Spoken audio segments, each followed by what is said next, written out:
আবারও বালি পাচার মামলায় তৎপর ইডি। রাজ্যের প্রায় 8 জায়গায় চলছে জোরদার তল্লাশি অভিযান। ঝাড়গ্রাম আসানসোলে হানা দিয়েছে কেন্দ্রীয় এজেন্সি।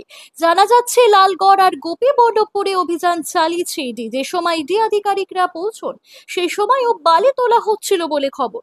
বস্তুত এর আগেও বালি পাচার মামলায় তল্লাশিতে নামে ইডি। কয়েকদিন আগেই ঝাড়গ্রামে যান কেন্দ্রীয় এজেন্সির আধিকারিকরা। এখানে রয়েছে ব্যবসায়ী সৌরভ রায়ের বাড়ি। জানা যাচ্ছে সৌরভের এই লালগড়ের সিচুয়ার খাদানে লাগাতার বালি তোলা হচ্ছিল। সারি সারি লরি দাঁড়িয়ে ছিল সেখানে, তবে কোনো মালিককে দেখা যায়নি। শেষ পাওয়া খবর থেকে জানা যায় গোপাল নামে এক ব্যক্তিকে ইডি জিজ্ঞাসাবাদ শুরু করেছে। তবে কে গোপাল তার পরিচয় এখনো জানতে পারা যায়নি।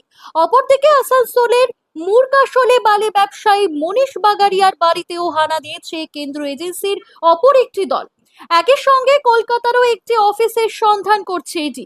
মধ্য কলকাতার পোদ্দার কোট এলাকায় একটি অফিসের সন্ধান করছে তারা।